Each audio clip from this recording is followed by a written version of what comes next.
Well, welcome everybody. Happy Father's Day. Just want to jump on and do a fitness update slash a Father's Day message for all the dads out there. And so today's Father's Day, June 15th. Well, not quite. In some parts of the world, it already is. If you're on the West Coast like me, you still got about 11 minutes, so we're ringing it together. I was up tonight I was thinking about Father's Day. I was thinking about what it means. I was thinking about what it means to me. And I'm thinking about what it means to a lot of men around the world. It's become an incredibly overlooked and incredibly overshadowed and almost a joke to a lot of people. And I'm not a fan of that. I'm not a fan that Father's Day is overshadowed with social agendas, with culture wars, with this weekend in particular, 2025, that it's overshadowed by protests, it's overshadowed by war, that is overshadowed by so much just negativity. It's overshadowed by hate. It's overshadowed by everything a father isn't, really. And it goes to show as well at the same time, these protests with the laughing matter that it's become and a it's become a place in a day where it's okay to laugh about men's mental health. It's okay to not take it serious. It's okay to pretend like it doesn't matter. Not even pretend. It's okay to act like it doesn't matter. It's okay to disrespect father. It's okay to, overshadow them with something else. Because believe it or not, every single person at all the protests everywhere has a father. Some of the fathers are there with their kids. Some are far away from it. Some of those children, some of those people in the crowd are estranged from their fathers, don't have a relationship with their father. And it goes to show just how important the relationship is. It goes to show just how needed it is. It goes to show how impactful a father is and can be on his children and in his children's life. Think back for myself when growing up, my father figure was my grandfather. I was raised by my grandma. I was raised by my grandfather, step grandfather, actually. Because my grandfather and my grandmother had divorced many, many years ago. My biological ones, from on my mom's side at least. And my maternal grandmother and my step grandfather had been the ones raising me. And I think back to when I was 8, and I think back to the day that my grandfather passed. I think back to the impact that had on me. I think back to how sad I was, how broken I was, how it haunted me for years. Being in the hospital room, hearing the beeping, being rushed out of the room, lips turning blue, not understanding what any of it means. My best friend Zed's family coming to picking me up, going to sleep over at their house, not really understanding. Next thing I remember was attending the funeral and everyone crying and being really sad and still not understanding the full magnitude of everything that was happening. And now today, being able to carry the flag from his memorial in my home and the Bible that my grandmother was given, that she's since passed to me, because him and I were very close. And I think of the impact that had on me then after, especially in school. I was really angry at a lot of things, angry at everyone and everything for anything, really. And I didn't care a lot. Well, no, I never did drugs or I never did anything, that would put myself in danger per se. I still was just really bad. I got into a lot of fights. I made more enemies than friends. I still did really well in school. I still got into a lot of trouble. Because of all this, my uncles tried to step up. My Uncle Tim, my Uncle Zach, they tried to step up, but it wasn't the same. Because it always felt like it was forced. It wasn't a natural connection.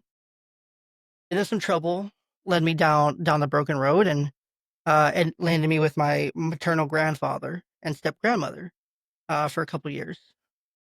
And my grandfather, my tutu as I called him, was such a strong, powerful influence on my life because he made me feel loved. He made me feel wanted. It didn't feel like it was forced.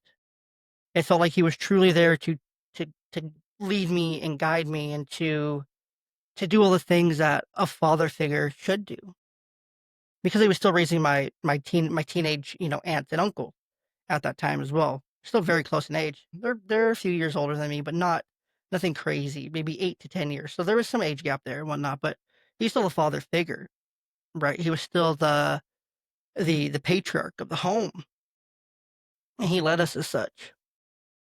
Incredible leader, incredible man.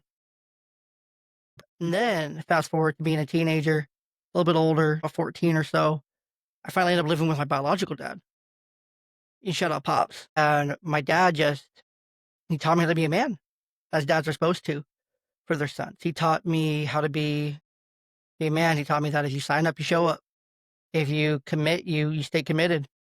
He sacrificed for me. He drove me really early to a lot of things, a lot of events. He didn't want to, but he did it.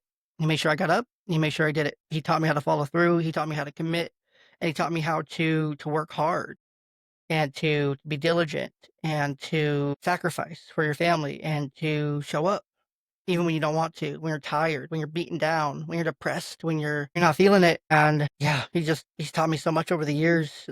This second half of my life.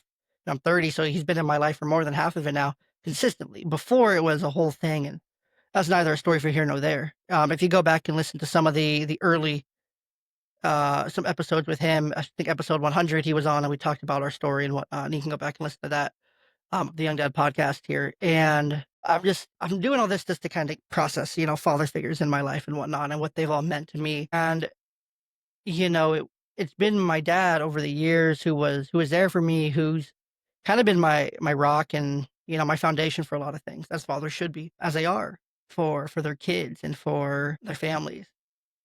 And then I think about me becoming a dad at 22. I was like 22 and like 3 months old. I was still barely 20, in my 20s. And my oldest daughter was born 2017.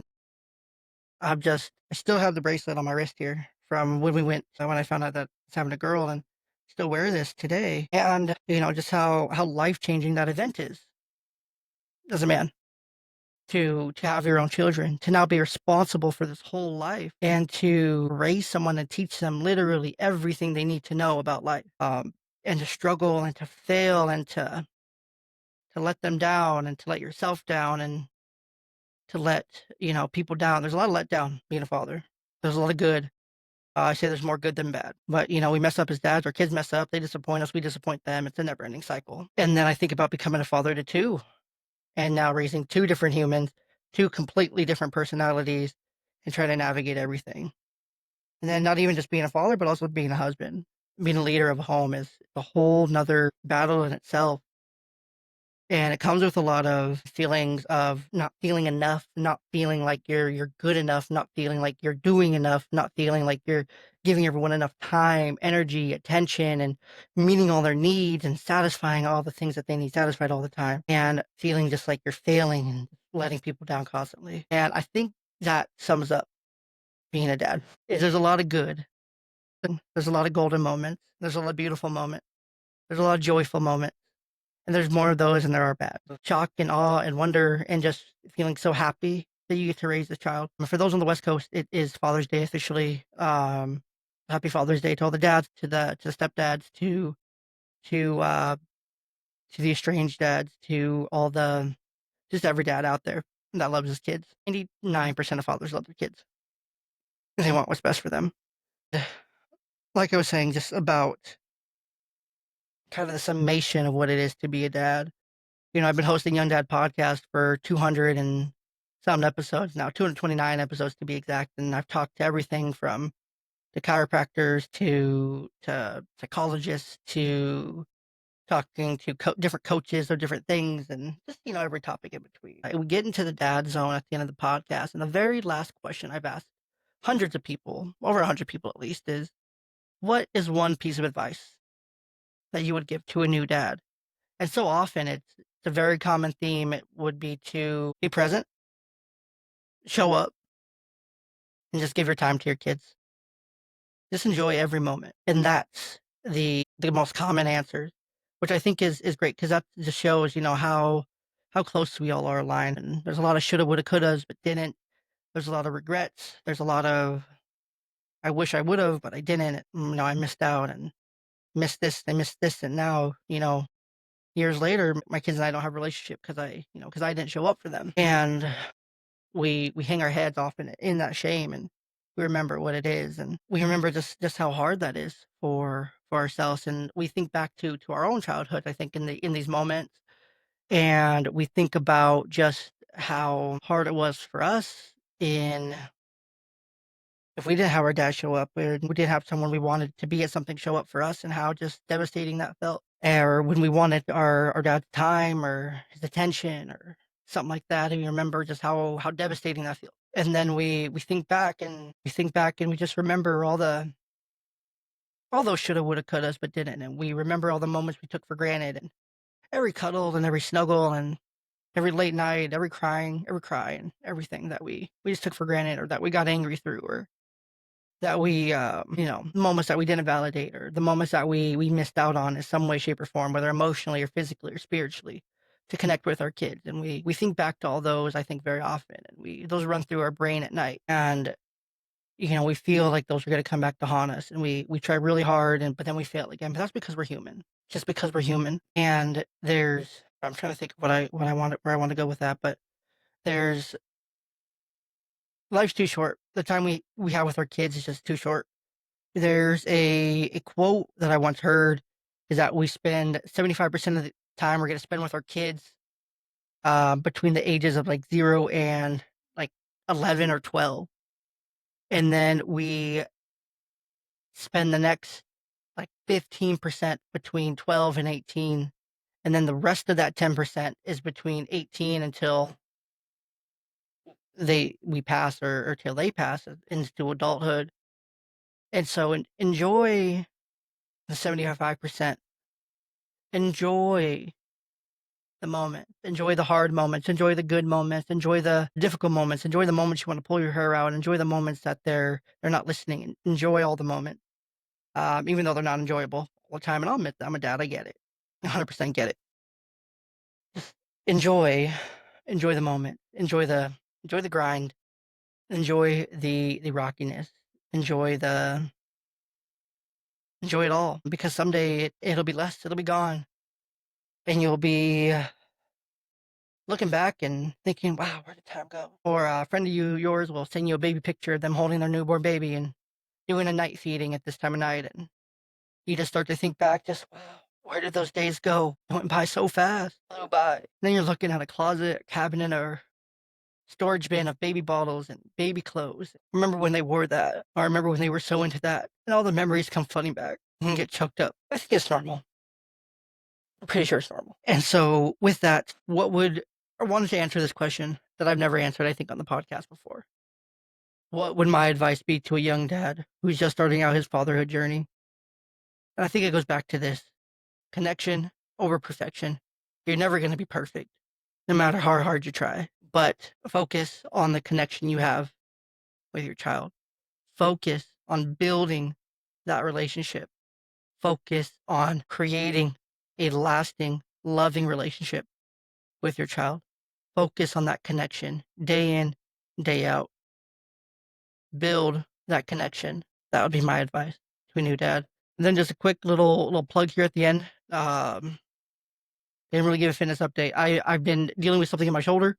So I'm hoping to get back into it this week. Been trying to do some rehab, starting to feel better a little bit and get back into it. Weight still going down, but not as much. So we're working through that. Again, if you want to train with Max, because you like hearing me talk about it, or you you want to try it for yourself and get on a program, you're a busy dad and you want to, improve your life some way, shape, or form, and invest in yourself, then go ahead and hit up Mad Max Fitness 84 over on Instagram. Let him know that the Young Dad Pod sent you, and he'll get you connected.